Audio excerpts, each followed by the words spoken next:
Today the topic is the most precious wealth in human life.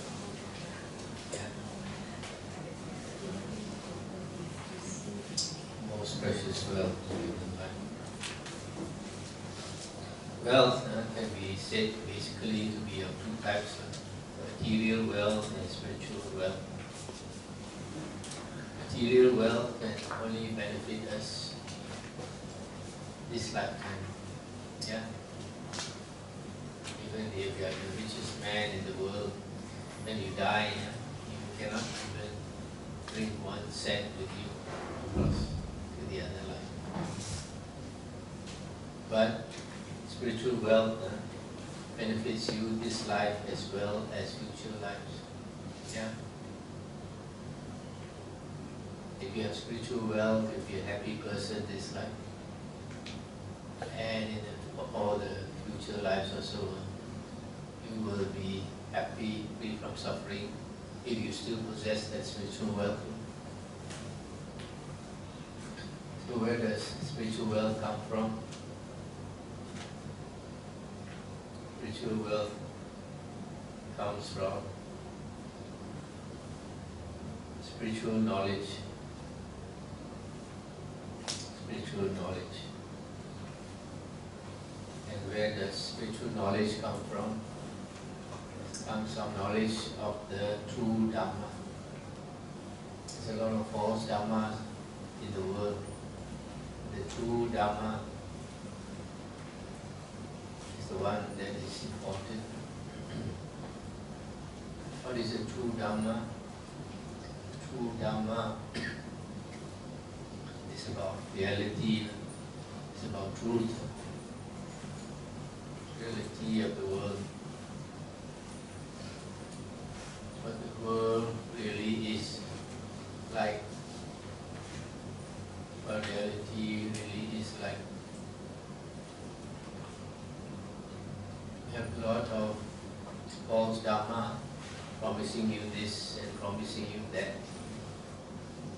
But if you follow that false Dhamma, that wrong Dhamma, at the end of life, you find it is of no benefit.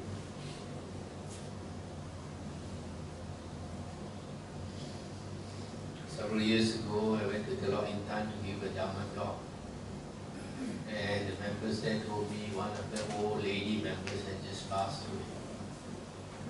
Their society is like many Buddhist societies in Malaysia, non-sectarian. They follow all the 3 main branches of Buddhism. So a few days before this old lady died, she was crying every day. I asked her why. She said, "Who has taken away all my clothes? I'm naked."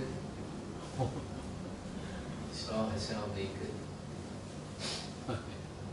Everybody saw that she was wearing clothes. What does it mean? It means the soul that is coming out is transformed into a naked ghost.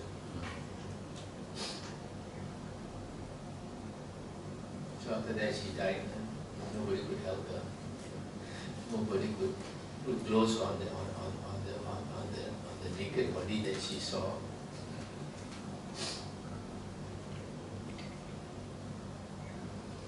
So,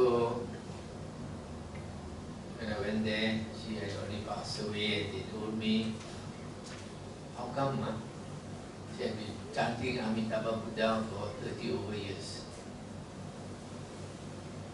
30 over years. At the end of it all, then only she found out that we wasted all her time. I have a distant relative also. He used to be like a lot of Chinese consider themselves Taoists. Actually, they are, sometimes they call themselves free thinkers. You can say they are non-thinkers. And think seriously about religion. Semua boleh. That's why they say free.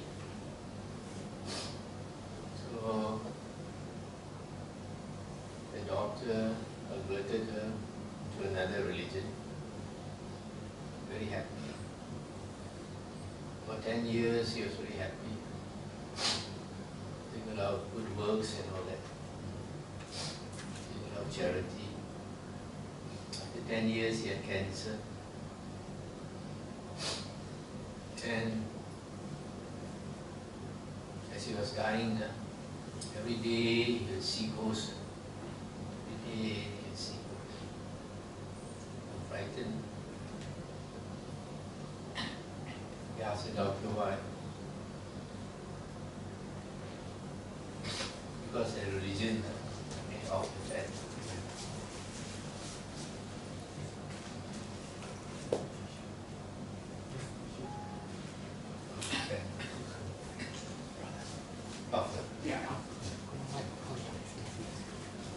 So the religion promised them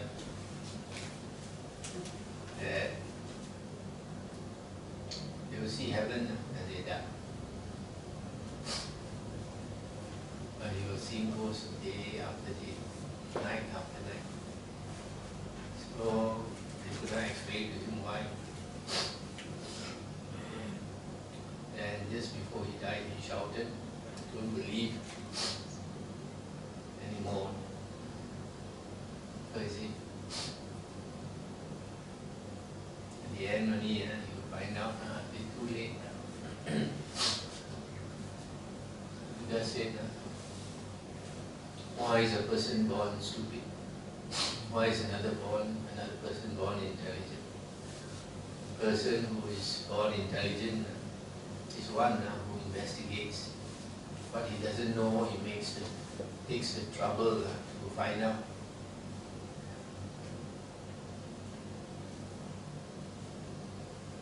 In the early stages of my spiritual journey, I studied all the main religions. Studied all of them. Hinduism, Christianity, Islam, Baha'i, Sikhism, Taoism, Tao Te Ching, until I finally came to Buddhism. Even after I came to Buddhism, I also went to the wrong branch of Buddhism. It's not so easy. So due to perseverance, finally found the true Dhamma. And having found the true Dhamma, I try to teach the true Dhamma and point out the wrong Dhamma. And sometimes I get very good feedback. Like some people, they tell me they have been searching 20, 30 years, gone into the wrong Dhamma. Now only they found the true Dhamma. When you study our Buddha's earliest discourses in the five Nikayas, and you begin to understand, then you become very sure there's no higher Dhamma than the early discourses in the five Nikayas. They're extremely practical.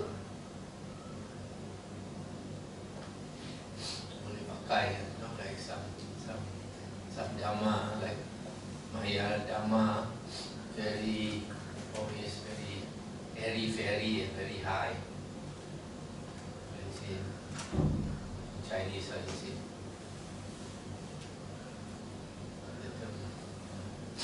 But cannot use. Promising you, if you go to hell, there will be the Bodhisattva there that will help you out. All the beings in the hell are crying every day. Where's the Bodhisattva?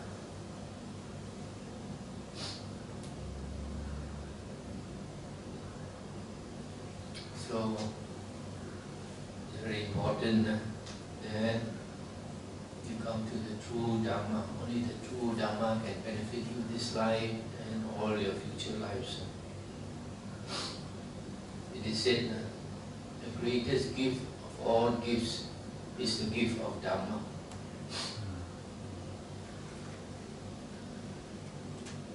So, to teach the true Dhamma is very beneficial and also very meritorious.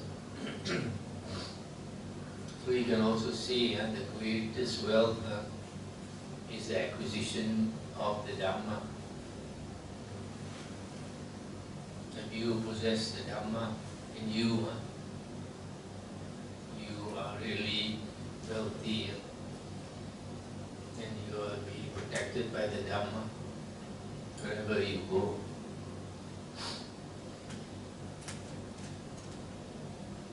Why is the Dhamma so important? Because it tells us, it explains everything. A lot of us have this question, who made me? How come I was born as a human being and not as an animal like the dog I have or the cat or some wild animal or some bird or something? There is a reason for everything. Unless you come into the Dhamma, you wouldn't know.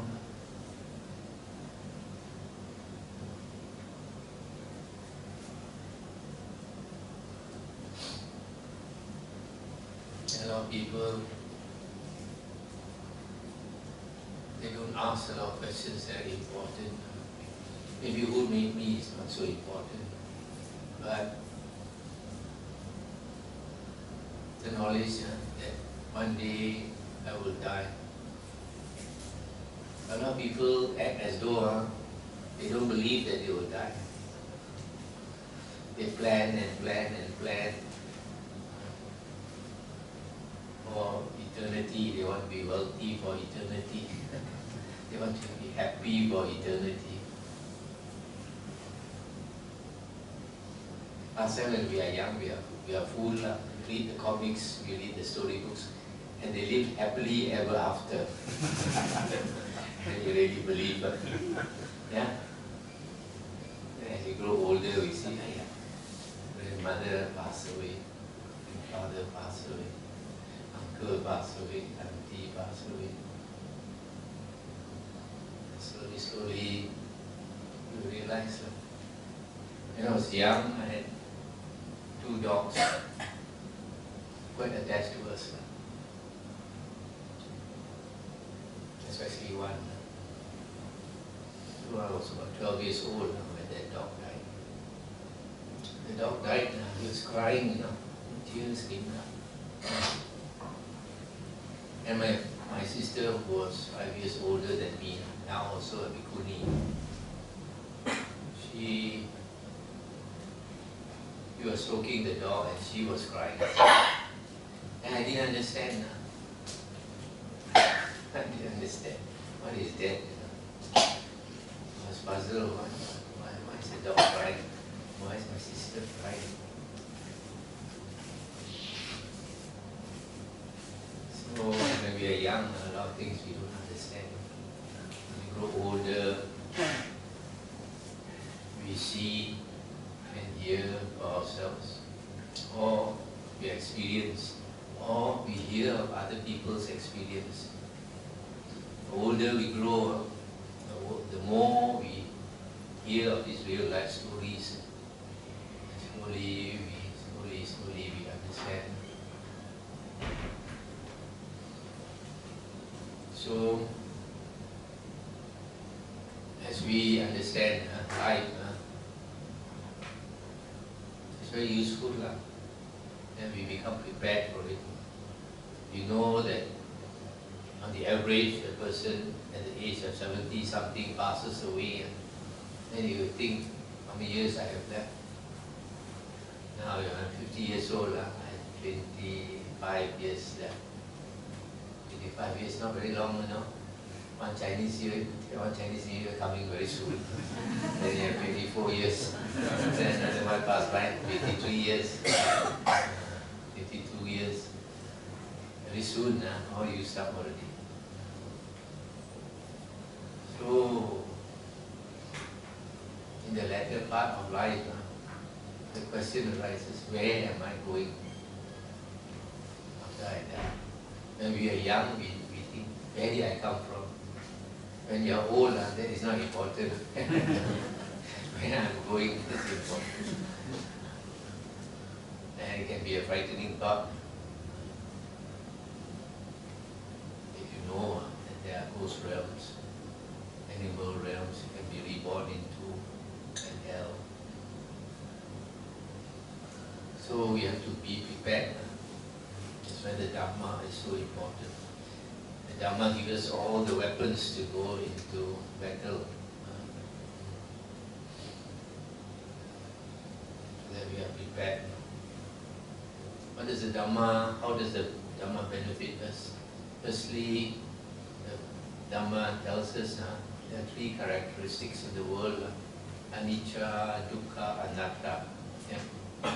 Everything is impermanent, and because of impermanence there is suffering, and also because of impermanence there is no self. This impermanence, what does it imply? It means everything can change and everything will change. Buddha said, all things arise. After it arises, it's constantly changing. Constantly changing. There's no time when it remains the same. Sometimes we think it looks like the same. You look at yourself in the mirror today. Tomorrow morning you look at yourself in the mirror. Same. Not the same anymore. Some of the cells in your body has died. Some new cells have grown. You're changing all the time. And according to science, every 7 years, all the cells in your body would have died, and you have new cells. This is like the snake shedding the skin and acquiring a new skin. We are also like that. We change our body. Every 7 years, we change our body. We have a new body. Why not so new? Like getting older and older.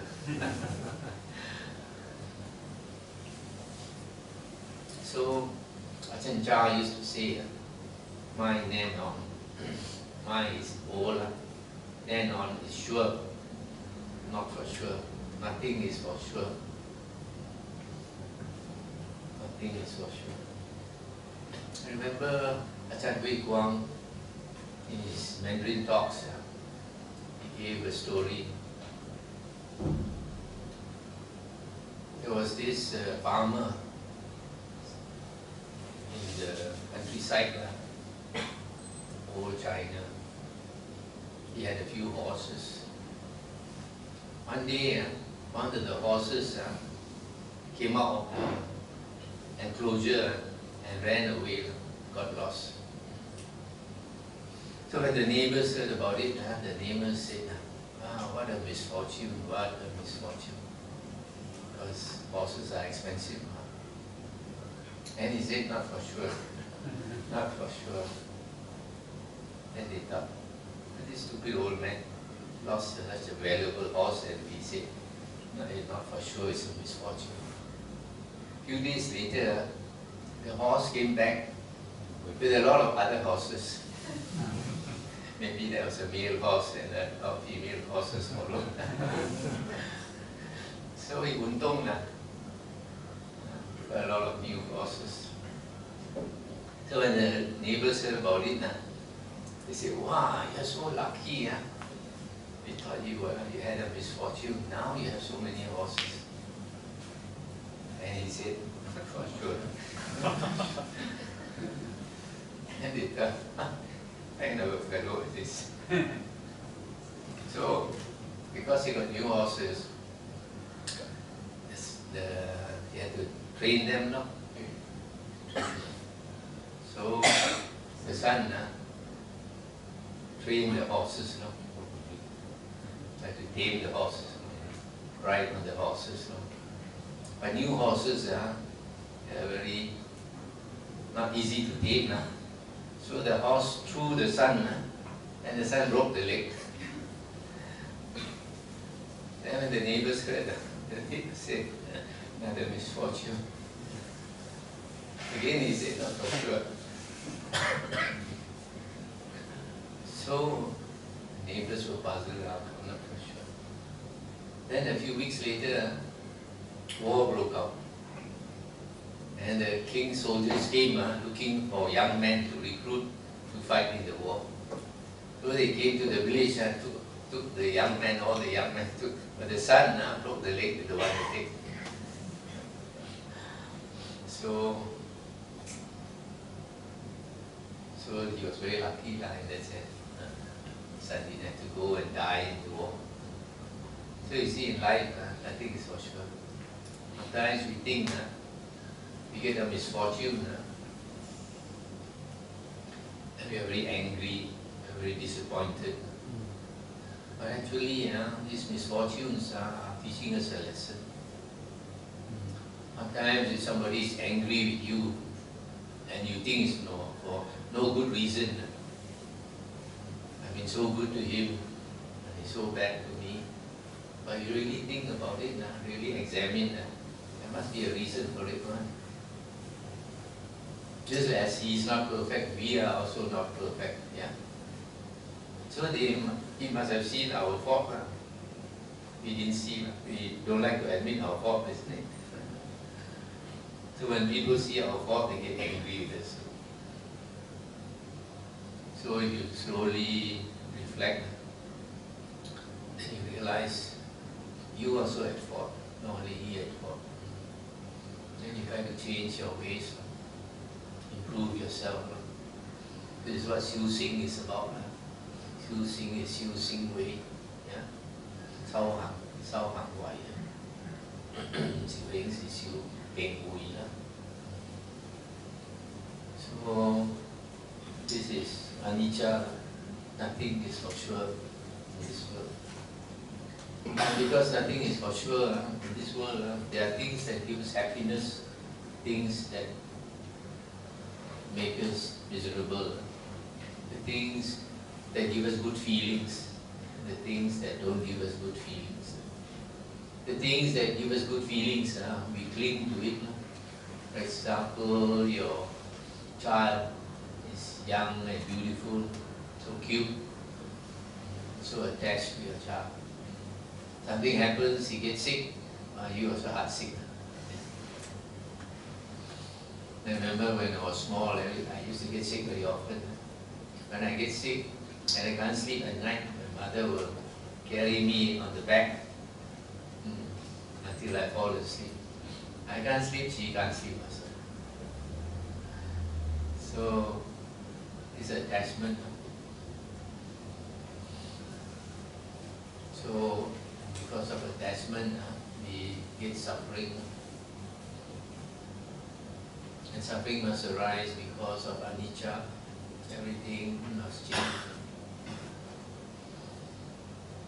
When a young couple gets married, they expect to have a very harmonious, happy marriage the rest of their life. Yeah. But then after staying together for some time, there is a bit of friction, and nobody is perfect. Then you have to see how you can work out now. You can tolerate each other, you can continue your journey in marriage. If you can't, you have to separate now. Otherwise both will be miserable. And now people are very smart. No need to marry. Partner boleh. A new pattern. So the characteristic of life is dukkha, suffering. And suffering also arises because we don't want things to change. Things that give us happiness, we want it to remain as it is. Somebody that you love suddenly passes away because of cancer or something, and you find it very difficult to accept. Recently, let's say a month ago or two, a young man came to our place for retreat, 1 or 2 weeks. He used to study in the Taha College in Kampa, which is near our monastery. So the Buddhist society used to come. They had come several times. That's why when he came for retreat, I thought his face was very familiar. And then I asked him, then he said, he used to come as a student. And I learned that he's married already. And I asked him, are you happy? He said, before I got married, I thought I'd be very happy. After marriage, not as I expected. Life is like that. Yeah. We have high expectations. That's the problem sometimes in marriage. You have high expectations of your spouse, and that person doesn't live up to your expectations after some time. Initially, you don't see when you are dating, you don't see each other's faults. Only after you get married, all this old bang surface. So the other characteristic of life is anatta. The Buddha said, because everything is changing, everything is appearing and disappearing. In the suttas they say arising and ceasing, arising and ceasing. Actually it's appearing and disappearing. All are conditions. All are conditions. It's like a play. Consciousness is producing a play of life. And we are the actors in the play. The Buddha said, consciousness is like a magician creating a tai he, wahi. You are the main actor and the main actress. Even in your dreams also you are the main actor and the main actress. So, because it is like unreal like that, keep on changing and changing and changing. And if you hold on to it, you don't want to change, it will give you suffering. So the Buddha said you have to realize that it's all changing and there's actually no reality. If you grow, for example, a rose plant, after some time it bears flowers, and you see the flowers, you're so happy, and you take photo and all that, you want to show your friends. After a few days, it just fades and disappears. Where did the flower go to? The flower was only a condition, it didn't go anywhere. When it appeared like a flower to you. It appeared like beautiful to you. But whether it was beautiful or not, it's only your perception. The Buddha said, when we see something, when we find it attractive, by itself it is not attractive, It is the lust in you that makes it attractive. So for example, if a woman wears a low-cut dress, some people, they have a perverted mind. They will say, this woman wearing like that, want people to rape her. Nobody asks you to rape her, nobody says she's sexy. Only in your mind only, you think she's sexy because of the lust in your mind. So all the problem lies inside. Whether inside your mind is clean or dirty, pure or impure. So in the Dhammapada says, if one acts with an impure mind, suffering follows one. If one acts with a pure mind, happiness follows one. So in the same way, if we see goodness in the world, then we are happy. If we see evil in the world, always criticizing, always being very negative, then we will be unhappy. So anatta is very hard to understand. Anicca and dukkha is easier to understand. Even if you are not a Buddhist, you will understand why. When you get cancer, the doctor says you have 6 months more to live. Even a non-Buddhist will see anicca and dukkha. But to see anatta is very difficult. So because of anicca, we have samsara, the round of rebirths. Because of impermanence, beings are born, age, become sick, and pass away, and will continue, and will continue, and will continue endlessly. Buddha says samsara has no beginning and no end. So, if we know we have a long journey in life ahead of us, we have to plan very carefully. Just like last night the talk, I say, people who are short-sighted, they only plan for this life, 75 years at most. People are long-sighted, they plan longer. They want to be happy this life, they want to be happy future lives. You want to be happy in the future lives, you must study the suttas, you must hear the suttas.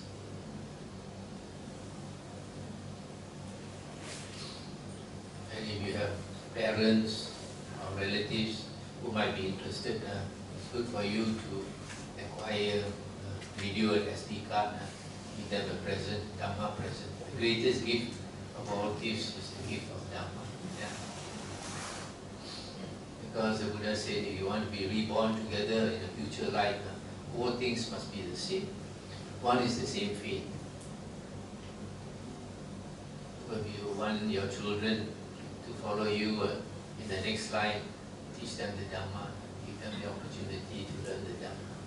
Secondly, your moral conduct must be the same. Whether you are equally have sila or no sila. Third, generosity or selfishness must be the same. Fourth, wisdom must be the same. Bodoh people are born together as people. Smart people will be born together as humans. So, also the Dhamma teaches us when we die, there are 5 destinations of rebirth, 5 gati, 2 happy destinations, heaven and human beings, and 3 woeful destinations, the ghost realm, animal realm, and hell realm. So you have to plan where you want to go. If you want to go to the ghost realm, just live a normal human being life, normal life as a human being, kiki, then you will fall off into the ghost realm as easy as you fall off a chair. If you want to be reborn as animals or hell realm, also not too difficult. You just harm other beings, continue to harm other beings, and you go into those 2 worst realms. But if you want to come back as a human being, I mentioned last night, you have to do dana and sila. If you do dana and sila well, you might even be reborn into heaven. Charity and generosity is a basic human qualities. And then if you want to go to heaven, then you have to practice bhavana to make sure you go to heaven. Bhavana is choosing way, change your character to a deva or a devi character. The moment you die, the heavenly chariot will come to fetch you. So, we also learned last night that if you want to have a good rebirth, you must understand the law of karma vipaka, action and its result, intentional action. If you do good, meaning you benefit other living beings, make other beings happy, you will get happiness as a result. If you give suffering to others, you will get suffering as a result. In Christianity, they say, as you sow, so shall you reap. You sow rambutan seeds, you don't expect to get durian. So what you sow, you will reap. The Buddha said, no one can bless you, no one can curse you. Your good actions will bless you. Your evil actions will curse you. So understanding this law of karma vipaka is very important. In the Chula Kama Vibhanga Sutta, I think, Majjhima Nikaya 135, somebody asked the Buddha, why is it people in the world are all different? Some people are born beautiful, some people are born ugly, some people are born intelligent, some are stupid, even Down syndrome. Some people are born so healthy, like Cristiano Ronaldo. And some people are sick their whole life.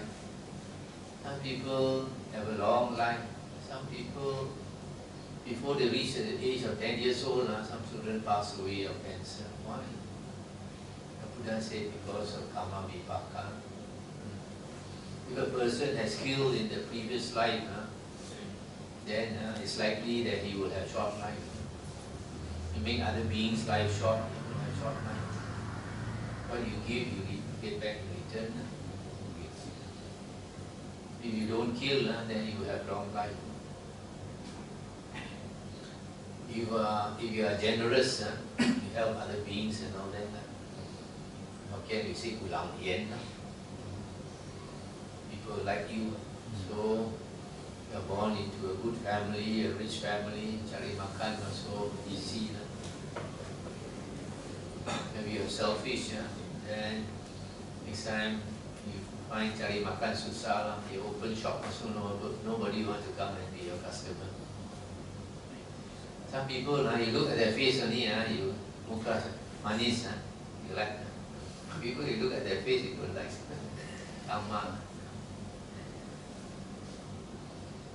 So, why is it some people are born intelligent? Is what they don't know, they take the trouble to acquire, to find out, acquire knowledge, so become intelligent. People are born stupid, they don't know, they act very pandai. And what else? So this is some of it, why we are born different. Then the Dhamma also teaches us that blessings is very important. You want to have a good life now and future lives. We say in common terms, we say you want to have a lot of luck. You want to have a lot of luck. And in Buddhism, we say you want to have a lot of punya. Punya is blessings or merit. And there are 3 steps. Dana, Sila, Bhavana. We mentioned last time. Dana is charity, being charitable. Ulat. What we can do to help others, we do. Not selfish. Sila is to uphold certain precepts so that you don't harm other living beings. In the Buddha's teachings, there were 7 basic precepts. These are also called the Aryan precepts. 3 is body precept, not to kill, not to steal, not to engage in sexual misconduct. This is body precept. There are 4 verbal precepts, not to lie, not to carry tales to cause disharmony, not to engage in coarse speech or abusive speech, and lastly, not to engage in idle gossip.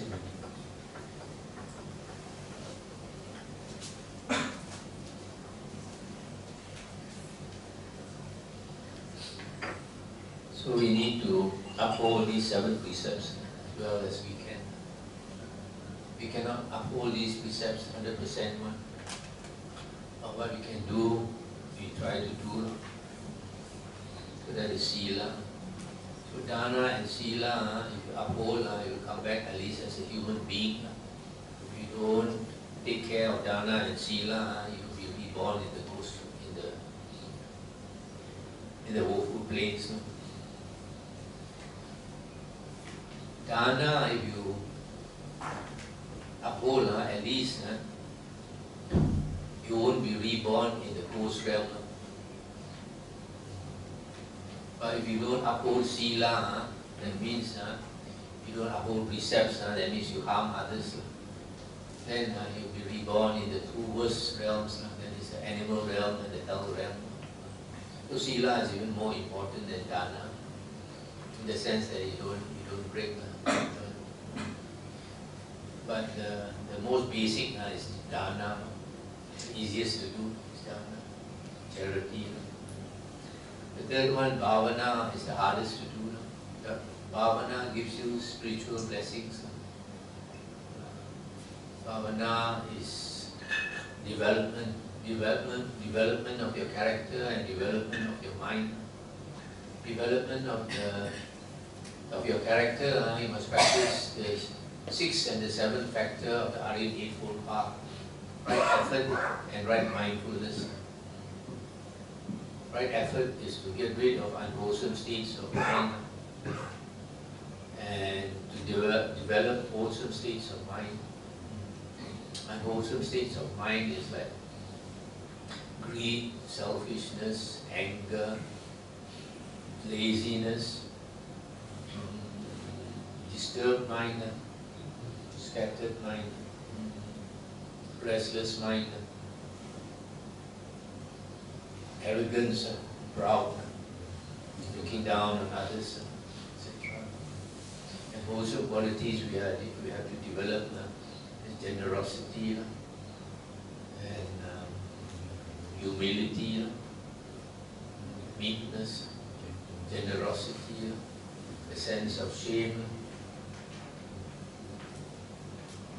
fear of wrongdoing. So, as we learn more Dhamma, we can practice these. Also, the Buddha said that his most important teaching is the 4 Aryan Truths.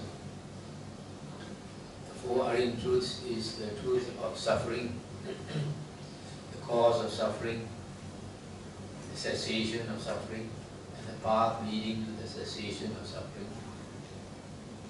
So the Buddha says that basically he only taught the 4 Aryan Truths, because the 4 Aryan Truths will lead us away from suffering, bring us happiness.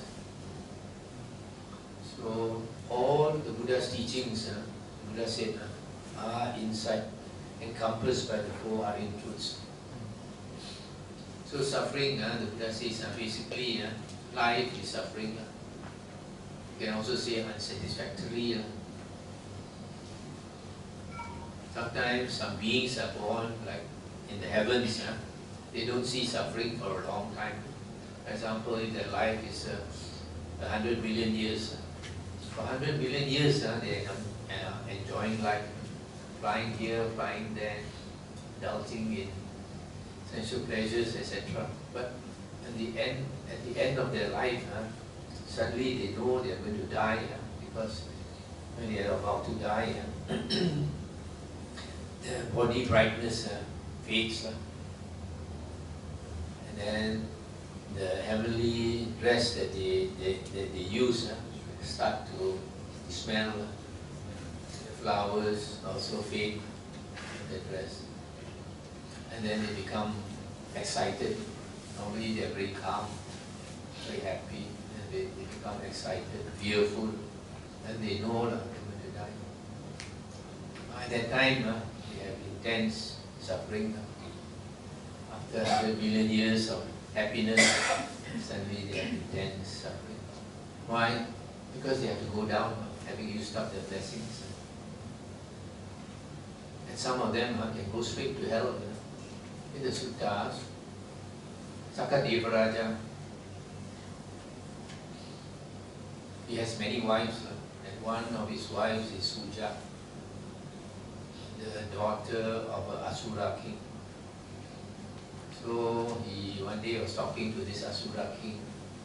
He said, your Asuras have one mantra which is very powerful. I would like to learn that mantra. That mantra actually, the Asura who knows it very well is the Asura by the name of Sambhava.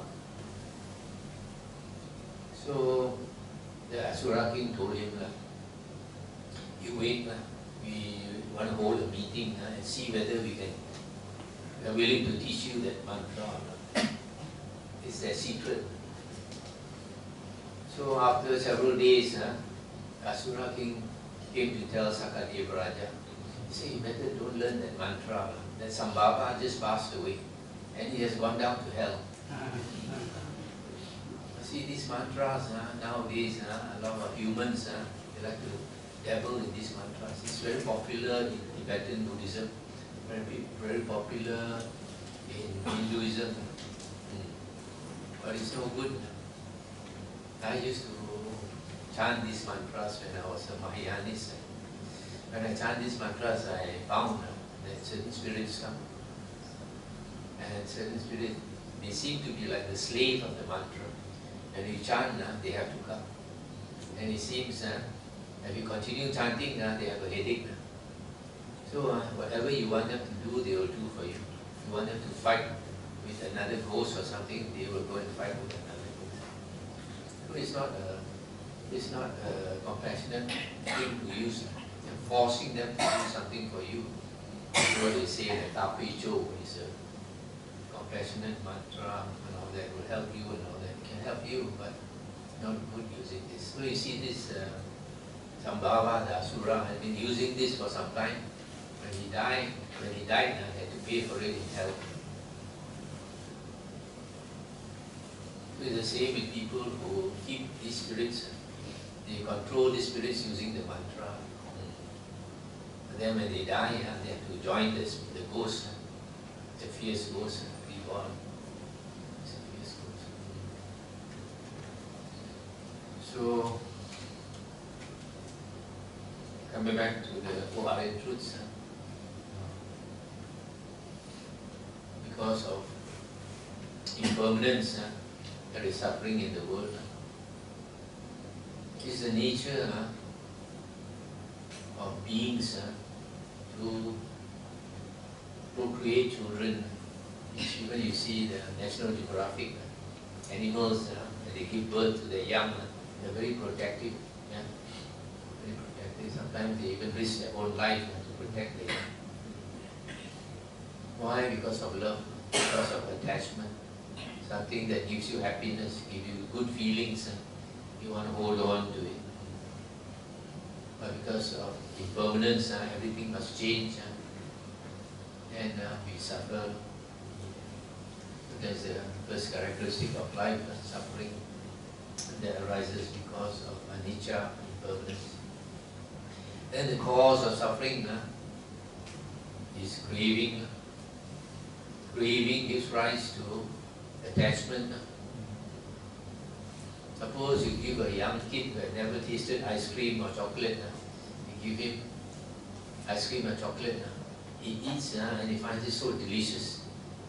When you want to take it away from him, he'll cry. Yeah? Once something gives him happiness, he wants to hold on to it. You ask him to share with the brother, he won't share. Yeah? So the cause of suffering is craving, which gives rise to attachment. Craving basically is two types. One is craving for sensual pleasures, the things that give us happiness. And it's because we want to enjoy things in the world. The second craving is craving for life. When we die, we are not willing to die because we still want to enjoy the world. Still many things to enjoy. So, the cause of suffering is craving. So if we understand this, if we understand impermanence, then, and we know craving gives us suffering, then whatever gives us happiness, we enjoy it, but don't be too attached. You can get it, good. Cannot get it, too bad. Have to accept. Some young people, they, because of strong attachment, they see like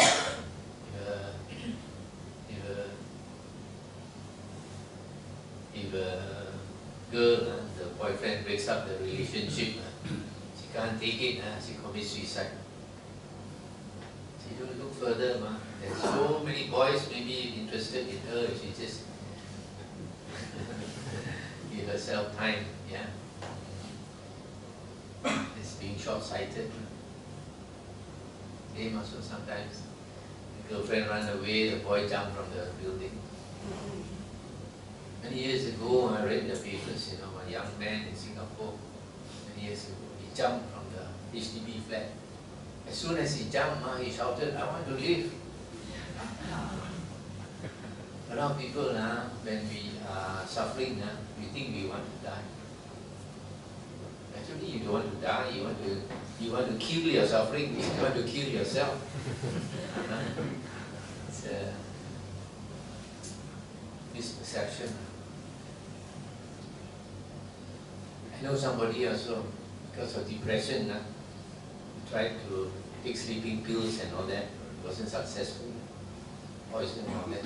One day he jumped into the mining pond. And he jumped into the mining pond, he started to drown, swallowing water. And then he panicked, just swam to shore. So when you are depressed, you think you want to die. But when you are dying, then you realize you don't want to die. So having a clear mind is very important. A blur mind, sees things wrong view. So craving. And then the path, then there's a cessation of suffering.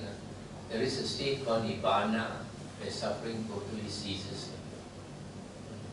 The Buddha said that greatest happiness is Nibbana. But then when we study the suttas, we find Nibbana means when a person enters Nibbana, the sixth consciousness ceases. The eye of consciousness ceases, the hearing consciousness ceases, all the six consciousness ceases. That means there's no more self. Then you think, wow, frightening, Nibbana, no more self. Actually, it's frightening. Only yin xiong, heroes can walk the spiritual path. If you don't have the courage, you cannot walk the spiritual path.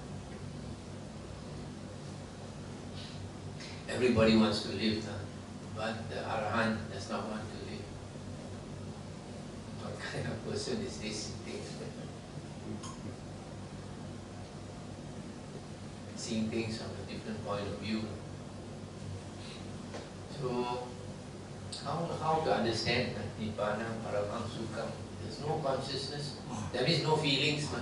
If there are no feelings, how come the greatest happiness? Somebody asked the Buddha.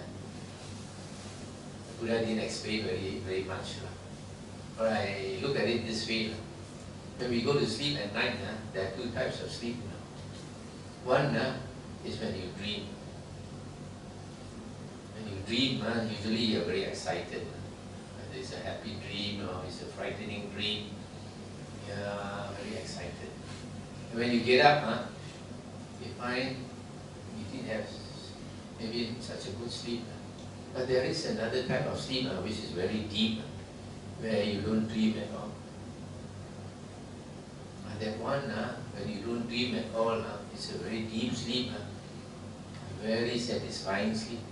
When you get up in the morning, you don't want to get up, you have to sleep some more. Because it's so satisfying. So why is it so satisfying? Because in that deep sleep state, there is no self. You're not aware of yourself. When you're not aware of yourself, you have nothing to worry, When you have a self, you get frightened. Somebody is trying to harm me. From the moment you are born, you see when a baby is born, he starts crying already. And he's struggling to find happiness, get away from suffering, until he grows old and he dies. The whole life, we are very afraid of suffering, very afraid that our life is threatened. It's all because of the self. If you don't have the self, somebody chop my leg or so, if I don't have the self, I'll be like the coconut tree. Chop the coconut tree is not afraid, But if you have a self, You poke my toe already, I'm scared. Yeah. So it is the self that gives us the suffering. So when we have a deep sleep state, we are like what? Cinderella. Snow White, there's no Cinderella. One is a deep sleep state. Sleeping Beauty. Sleeping Beauty.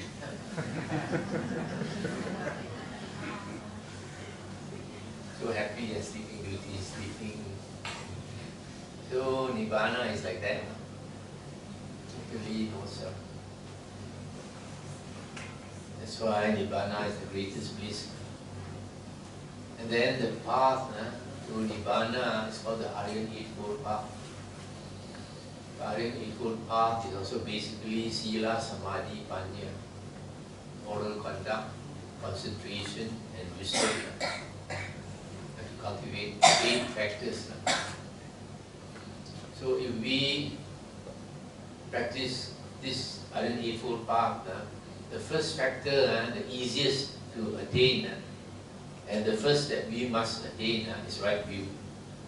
And right view, fortunately, it's not difficult to attain if you meet with the true Dhamma. If you don't meet with the true Dhamma, that means the early discourses of the Buddha, you can never get right view.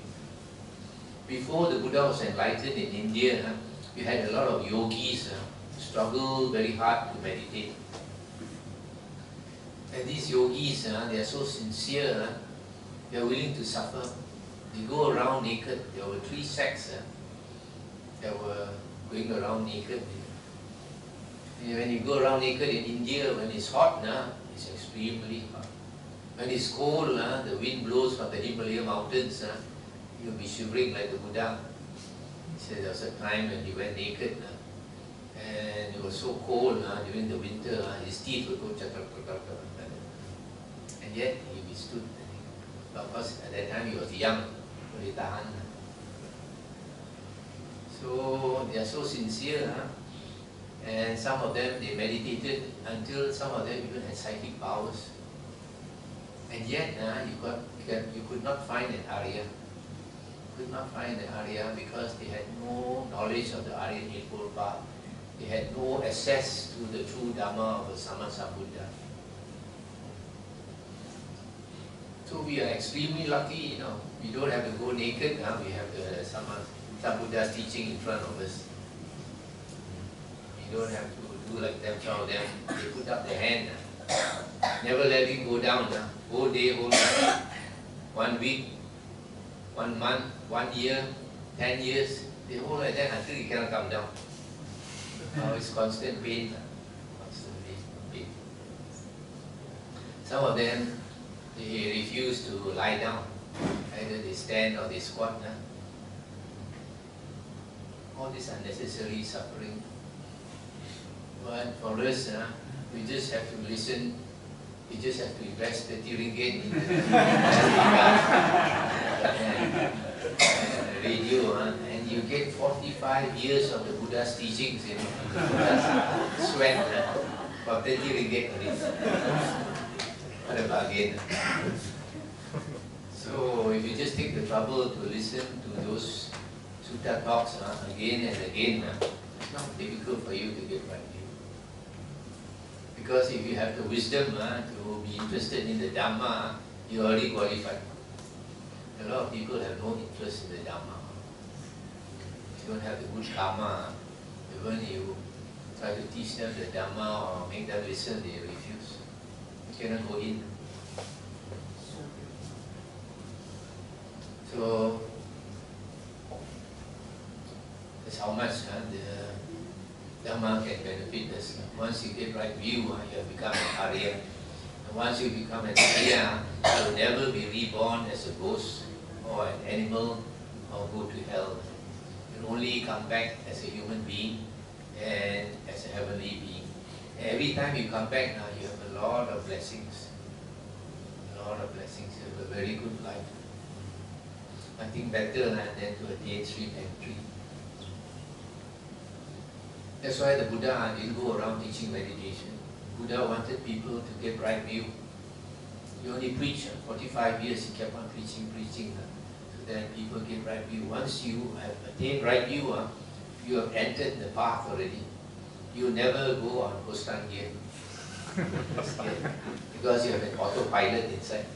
Lifetime after lifetime, your autopilot will guide you. Okay, now I have finished my talk and invite questions.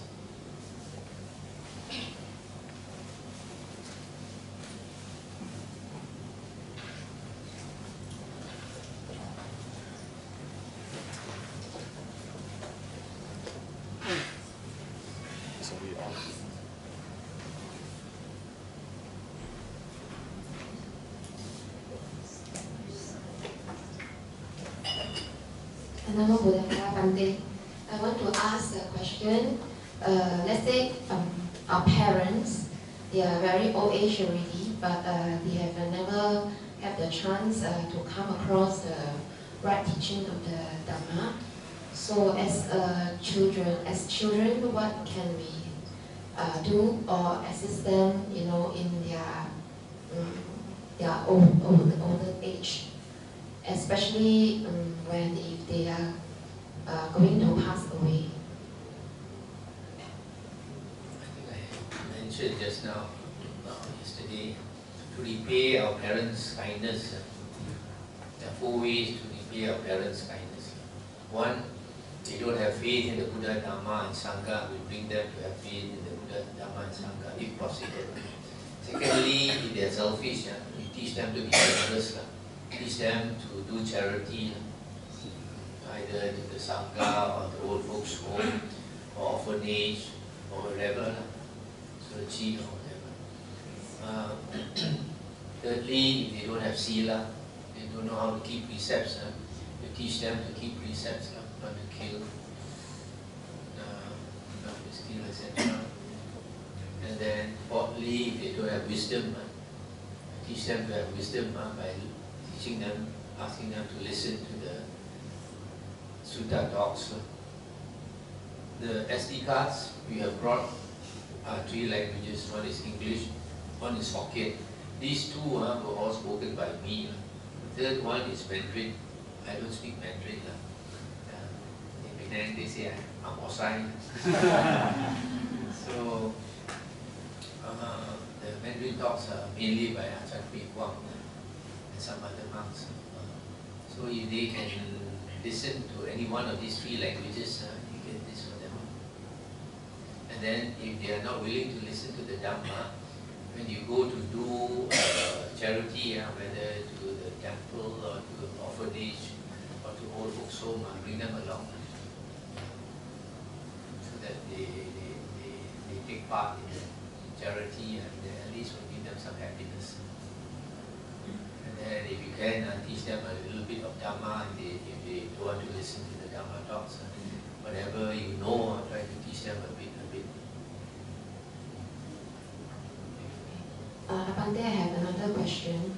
Let's say if a person is about to die on the hospital bed, let's say it's a guy, in his life he did naughty things and the wife refuses to forgive him. He's going to die already. So how can that dying person he felt a regret for what he did during when he was not sick, but now he's dying, so when he cannot get forgiveness from the person that he wanted to get forgiveness from, how can that person find the peace to pass on?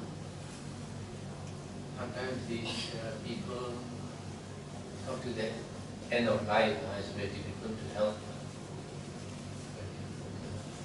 But if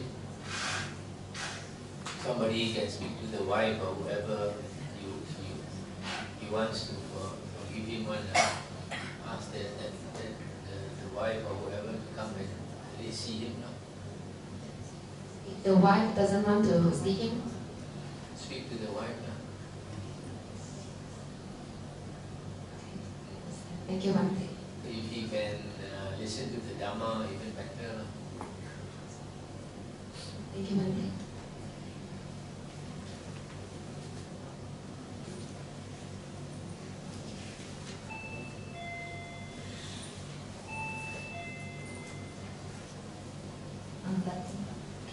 question. Just now you mentioned about when we attain red view, it means that we already entered the noble path, and we can only be reborn as a human or a heavenly being. So is it possible that if we being reborn as a human, but we did something very wrong to the extent that we being reborn in the hell realm again, is it possible? It is not possible. Once you become an Arya, you cannot go on Gustangir. Buddha said, once you become an Arya, it's not possible for you to do any serious karma that will make you reborn in the three woeful planes. You, as I said, you have the autopilot inside there guiding you.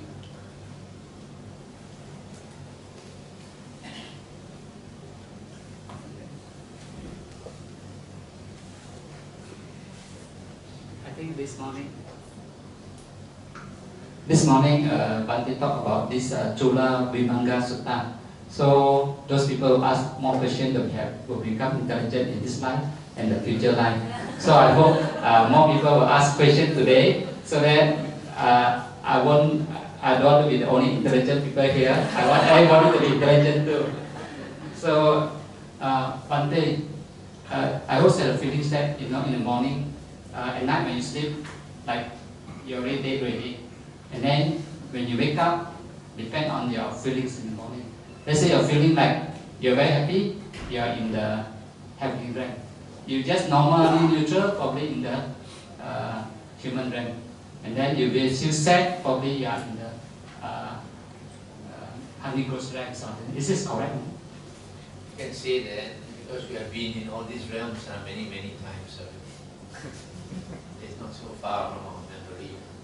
Sometimes you see children that are born, many different types of children. Some that are newly born, they're smiling all the time, probably came from the heaven. Some are crying all the time. Must be from the ghost.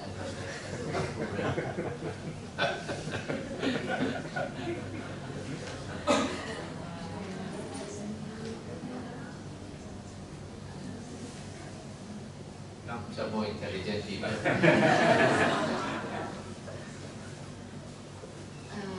Bhante, I want to ask a question. If our siblings just pass away, when we do dana and share merit to them, sometimes in our heart we feel like very eagerly wanted them to be able to get the merits that we shared to them. So actually, really, how do we know that they are gotten the merits? Firstly, in the suttas, they said that your departed relatives you can only help if they are reborn in the ghost realm.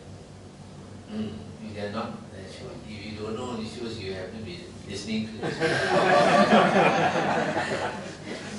Simple things like this you should know. Buddha said, if you don't listen to his words in the suttas and attain stream entry, you're not even a Buddhist. The Buddha said, you're not a follower of the Buddha. You are a hero, external sect follower, white Tao. So you have to listen to the sutta. These are basic things that you should know. So the Buddha also said we have a lot of relatives in the ghost realm. When you do, you think of all of them, not just your brother who passed away or one, all your departed relatives and friends in the ghost realm.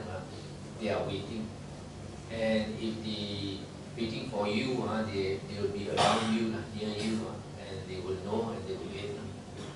There are many stories. One of my devotees in Penang, he told me his friend, the old guy, and the wife was sleeping at night.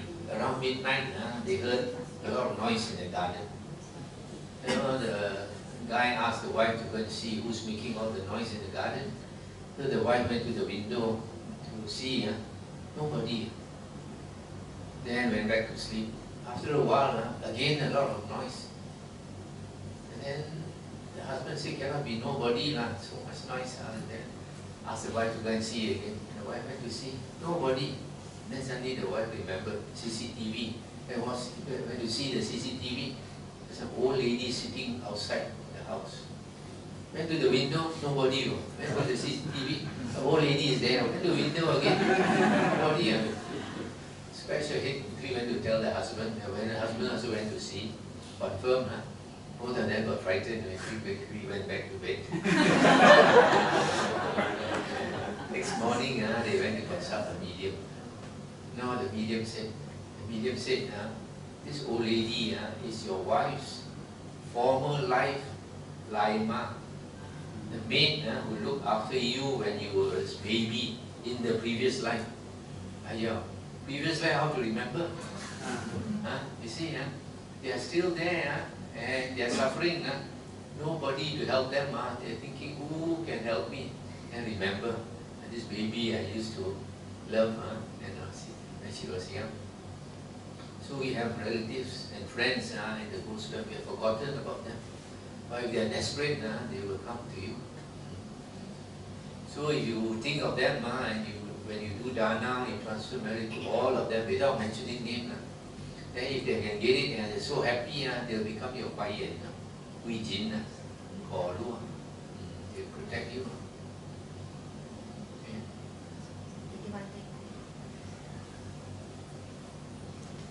So you see, by asking question, you learn something already.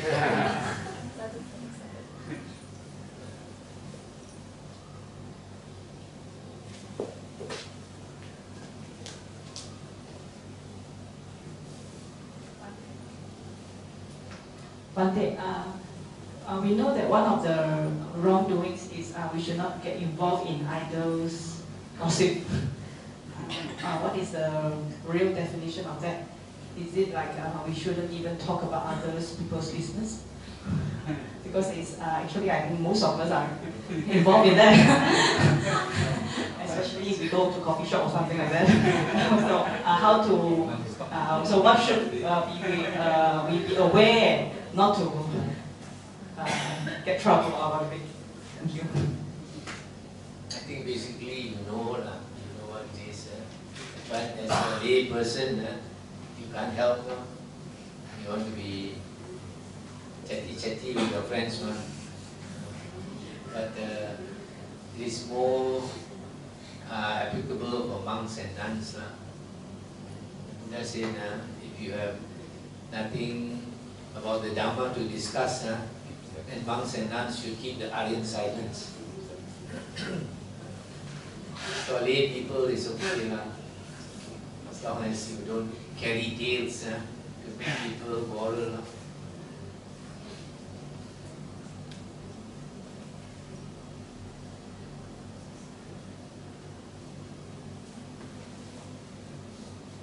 It's good for women to come together and chat a bit. Is okay because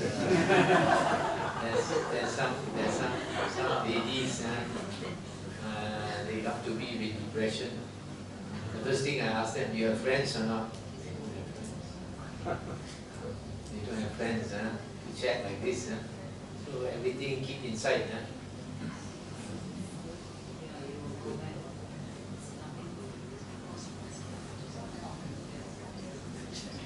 Bhante, I'm unable to understand basically how we come about, as in energy cannot be created or destroyed. And I understand there are many lifetimes, but where's the beginning, or is there no beginning? There is no beginning. How are we created? How did this astral body, the spiritual body come about to begin with? Firstly, all of us, our perception of the world is only through the six senses. You see the world through your eyes, your ears, your nose, your tongue, your body, and your mind. But the world is not like what you think it is. For example, you see yourself as a solid human being with a head, 2 arms, 2 hands, 2 eyes, etc. But in reality, you are not that. In reality, you are just like the air around you. You know why? Because your body is made up of something like, what, 600 trillion cells. And your whole body is made up of these cells. Most of it is live cells, some of it is dead cells. Dead cells like your hair, your nails, some of your bones, maybe the surface of your skin, but the rest of it is live cells. When you analyze the cells, you find they are made up of atoms and molecules. Yeah? And then molecules are also atoms. So basically your whole body is made up of atoms. And then when you analyze the atom, you find it's like outer space. 99.999% of it is empty. And inside the atom, you have particles like electrons, neutrons, photons, mesons, etc. Moving here and there. Just like in the sky, you have stars, planets and all that moving. But 99.999% is empty. And even these particles, now scientists are wondering whether they are actually solid or not. Because sometimes they disappear, go into another realm, and sometimes they come back. Okay? So since your body is made out of atoms, and the atoms we know to be 99.9999% empty, the whole body is empty. Yeah? The whole body is empty. You are no different from the air around you. Now why is it that you see yourself as a solid human being? The Buddha says you are dreaming. Your consciousness is creating this dream for you. Okay? So there is no self that you imagine there is a self, a human being that is you. There is no such thing. It's only in your imagination, in your consciousness. So why talk about where you came from? You didn't come at all. And after you die, you don't go anywhere. It's just consciousness making a play, just like your dream. When you are dreaming at night, everything is so real. Yeah? You get so excited because you're so frightened. Yeah? It's only when you don't, during the dream, you never suspect that it's a dream. You take it to be so real. Only when you wake up, then you realize, just now I was so frightened. No point to be frightened, it was just a dream only. Yeah? Now, after you have woken up, you ask yourself, where did that self in the dream go to? Where did that you in the dream go to? It didn't go anywhere, it never existed. Just your imagination only. Yes or not? So life is just your imagination playing tricks on you. That's why the Buddha said, you have been deceived by your mind for a long time. All the time, the mind has been deceiving you. You have taken this body to be the self. But it's not the self, it's the self just like in your dream. So the Buddha said, it's time for you to wake up. The Buddha is called the awakened one. We are all still dreaming.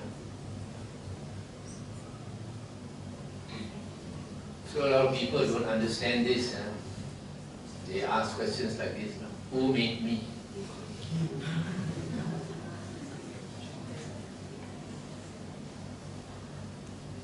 Bhante, so how does this explanation goes along with this universe, formation of universe? It's exactly what science is saying now. Science, quantum physics is saying everything is consciousness. Even matter is made up of consciousness.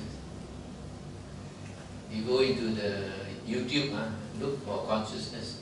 There are professors talking about consciousness now, very much like what the Buddha was saying.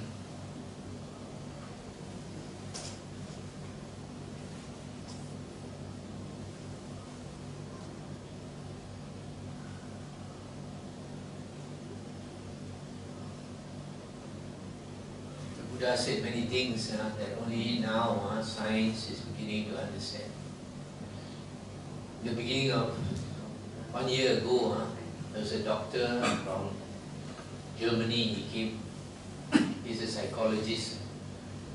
He said he became very interested in the suttas. After reading the suttas, he said he was shocked that what the Buddha spoke 2,500 years ago, only now psychology, the last 100 years only, they found out.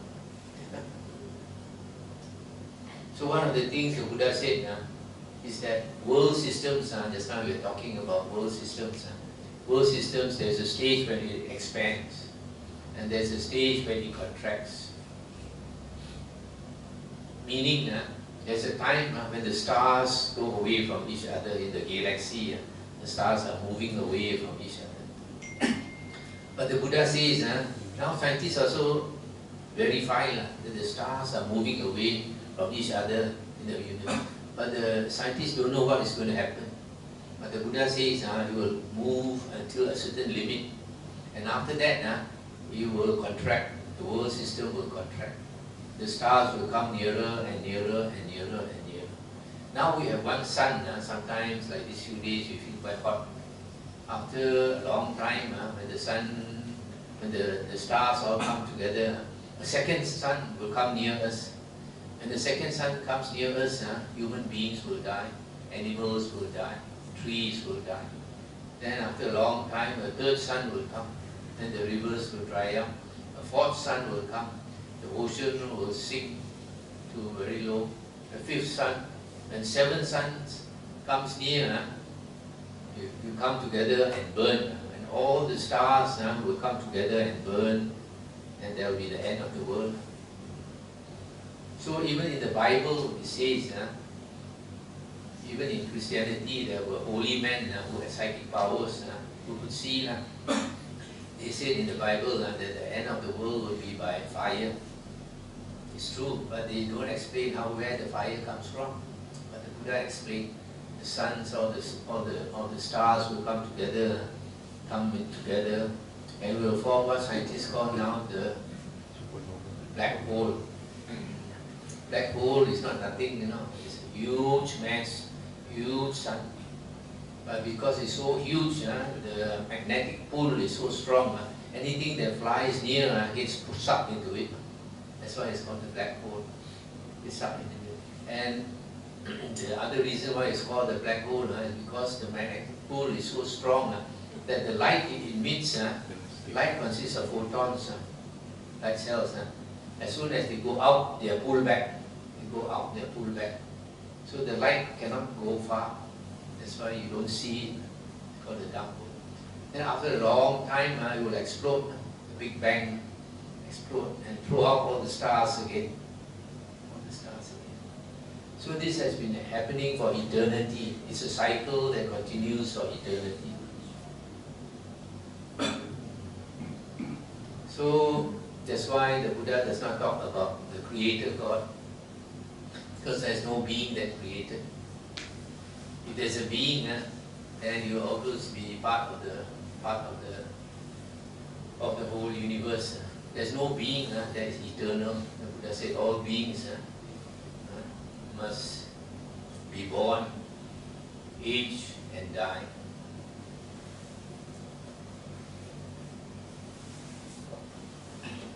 Actually, the Buddha was the only religious man to say so clearly that time has no beginning and time has no end. Only recently, our Professor Stephen Hawking confirmed. No other religion says time has no beginning and no end. Most other religions, their knowledge is limited. So they say there was a beginning, there will be an end. Hundreds of years ago, this Christian priests, priors, they did research based on all their holy books. They came to the conclusion that this world is 5,000 or 6,000 years old, based on their holy books, 5,000 or 6,000 years old. Now scientists say what? At least 6 billion years old. Yeah.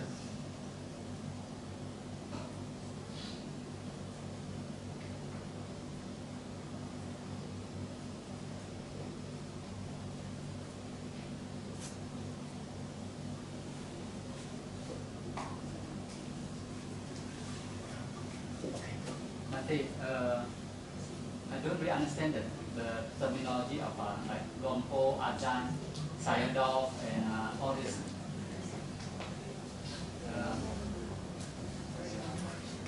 Bhante, can you explain about this different terminology of like Sayadaw, Sayale, Ajahn, Luangpor, and Mahatera, and for us to understand? First, talk about the Thai tradition. The Thai tradition, a monk is addressed as by lay people as pra. As pra. Pra is like venerable. It's also given by the king to some lay people. It's like a title, dato or something like that. Yeah. So, pra is for all monks in Thailand. And then if you are a teacher, you're called Achan. Achan comes from the Pali word Acharya. So for a teacher monk, for example, a 40-year-old abbot of a monastery will be called Achan.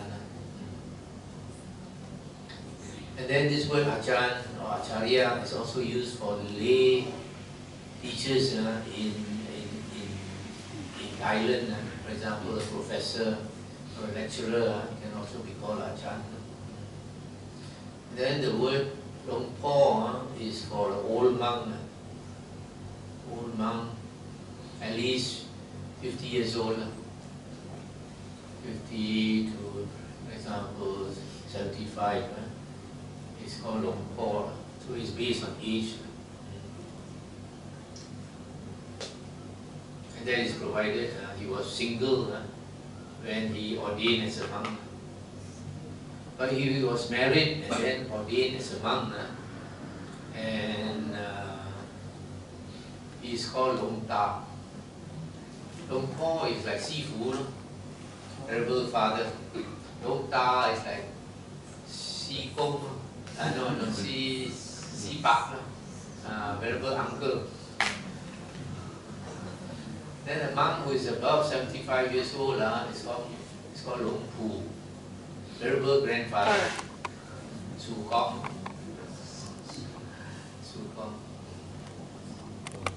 So these are the different terminology. But you see, like an abbot, if he's above 50 years old, we call him Luangpor. But in South Thailand, it's a bit different. Instead of South Thailand, instead of Luangpor, they call it Por Tan. Por Tan. It's like in Penang, a lot of senior monks, the abbots are called Por Tan. So this is a Thai terminology. Sayadaw, I heard from a lady who grew up in Myanmar. He said that actually the term Sayadaw is for a very respected monk, a very special monk. Maybe one who has psychic powers and all that. But nowadays they use Sayadaw for any abbot of the Burmese tradition. You're abbot, they're called Sayadaw. Sometimes you're not abbot, also they call Sayadaw. But generally, for monks in the Burmese tradition, they say they use U. And last time they had the Prime Minister, U Nevin and U this and that. So the term of respect is U.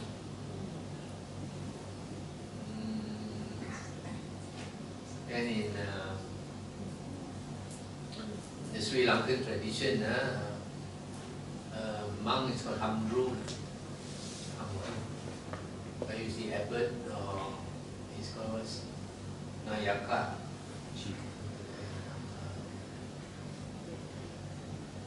In the Tibetan tradition, to be a Lama, actually, you have to go into seclusion for 3 years, 3 months, 3 weeks, 3 days, something like that. Then only you can be called a Lama. Otherwise, they are called Gelong. But Tibetan tradition is different from Theravada and Mahayana, in the sense that if it's a tradition, they can have wife. And the Lama don't have to be a monk. They don't keep precept, they don't have precept. They don't take like 227 precepts.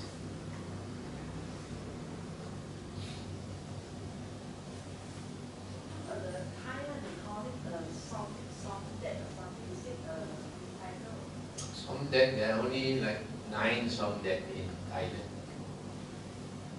They are in charge of Somdet. In Thailand, the head of a province, head monk of a province is called a Chao Kun. And then, say like the northern region, a few provinces come under one Somdet.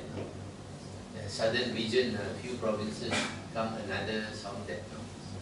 So Somdet is the highest.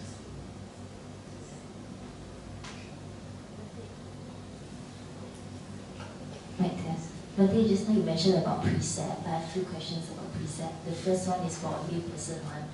We know that for the extra 3 precepts, additional 3 precepts out of 5 precepts, one of them is you cannot lie on or sit on a higher position, bed or chair. I'm not so sure what's the definition for.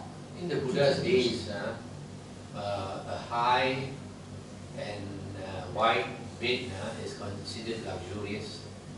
And nowadays it's not. So you don't have to go by that standard. What nowadays is considered luxurious, for example, a thick mattress with springs and all that, that is considered luxurious. So if you use a normal bed, the normal mattress, it's okay. Because certain things like during the Buddha's time, even to use a cotton pillow is considered luxurious. But nowadays nobody also wants to use cotton pillow. So, see, the standards vary. And the second question is about monks and nuns precepts. Just now you mentioned 273 precepts that they have to follow, is it? The monk is 227. 227. Do they really have to follow all? No. The important one is the major precepts. Because once a monk breaks the major precepts, he's no more considered a monk. Especially the 4 heaviest one. If he kills a human being or encourages another person to kill a human being, if he steals or evades taxes more than a certain amount, for example, more than 100 ringgit, it's considered valuable, then it's considered no more a monk. And third, if he engages in sexual misconduct, in sexual conduct. The fourth, if he says or he claims to have superhuman attainments, he does not have jhana, he claims to have jhana. He does not have psychic power, he claims to have psychic power. He's not an Arya, he claims to be an Arya. These 4, once he breaks them, he's considered no more a monk, even though he wears the robe. The others, when the Buddha was about to enter Parinibbana, the Buddha said in the future, if the Sangha wants to abolish minor precepts, they can do so. Because out of the 227 precepts, actually about 50 something, if a monk breaks the precept, he creates bad karma. Whereas the balance of it, he does not create bad karma. For example, one of the precepts is, for example, a monk is not allowed to eat food after noon. Okay? But if he eats, then he has broken the precept, but he did not create bad karma. But under certain circumstances, he's allowed to eat. For example, he's sick. He's taking medicine and all that, then he's allowed to eat. So some of the precepts, a lot of precepts the Buddha made to protect the, the image of the Sangha. So some of the precepts actually were originally broken by Arahant. For example, one of the precepts, a monk is not allowed to store food overnight. But there was an Arahant who stayed up on the hill very high. Then to go on ups down, he had to walk down the hill and walk several kilometers and walk up the hill again. You know, in the morning when the monk who stays alone in the hill, he goes on Pinabat on an empty stomach, you know. And when he goes down and he goes up the hill again on an empty stomach, it's very tiring. I experienced that many years ago when I was staying in the outskirts of Bali Pulau on a high hill. I go down to Bali Pulau town, Pinabat, and walk up again 3 hours. 3 hours on an empty stomach, very tiring. Early in the morning. So this monk, he decided 3 days or 4 days, he only go Pinabat once. Then he gets enough food, he go up the hill, he eats what he needs to eat. The balance of the food, he dry in the sun. Then tomorrow he eat again. Day after tomorrow he eat again. So he don't have to go every day. No?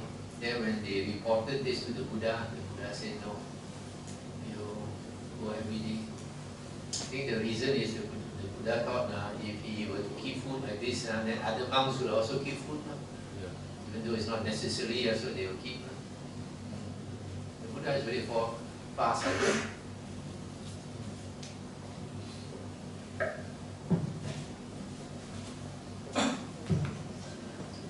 Luangpor, let me ask this Dana Sila Bhavana and Sila Samadhipanya are both the Silas the same? Dana Sila Bhavana and Sila Samadhipanya.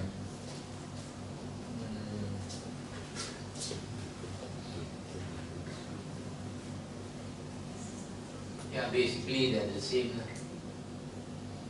That is not to do unwholesome karma to the mind, to the body, speech and mind. And basically that is 7 precepts.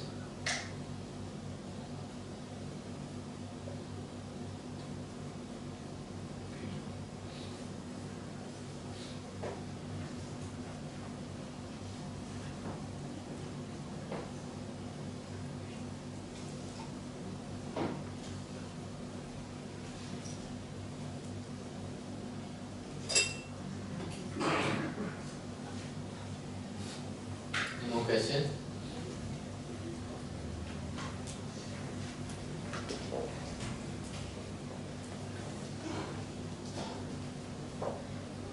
After we have another Q&A, isn't it?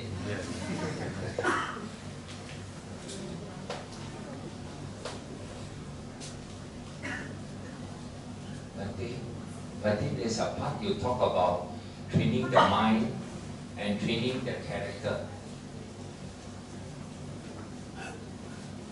Character means how we deal with other people.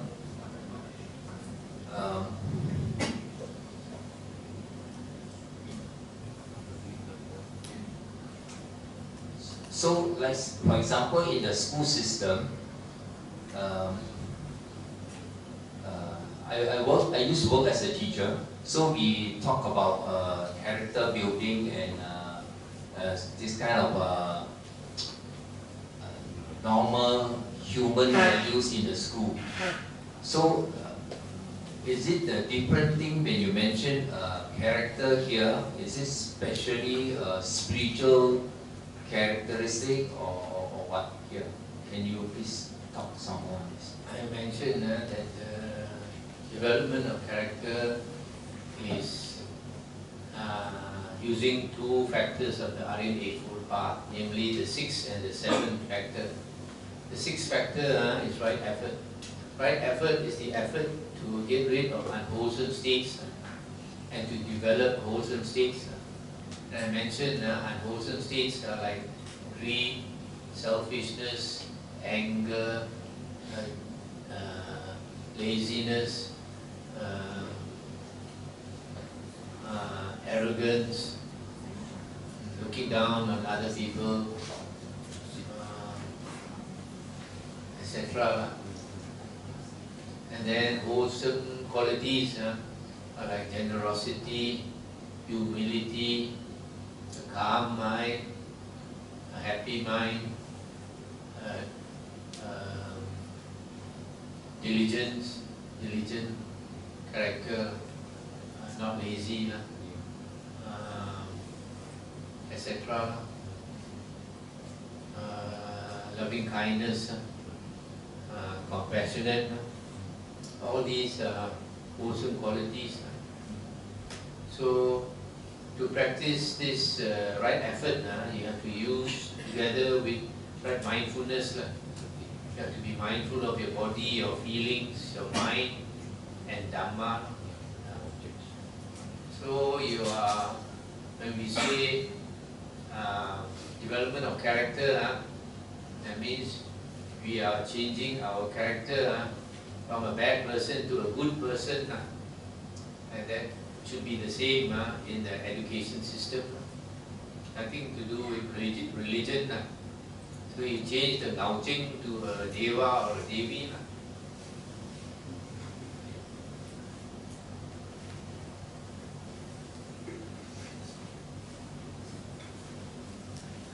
Bhante, yesterday you mentioned about when a person will hold a high degree of dana and sila, they would be able to be born in a good place in human realm or even the heavenly realm.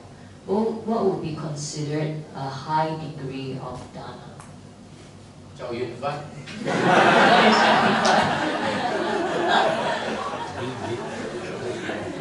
It's the highest class. Not necessarily like Chow Yun Fat. Chow Yun Fat is $1,000 sub soy to him. If a poor woman were to give $50, it's a lot of people. So that poor woman giving $50 is a high degree of charity.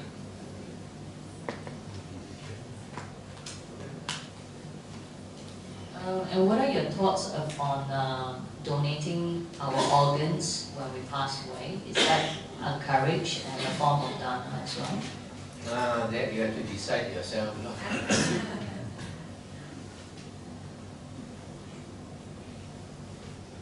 Thank you, Bhante.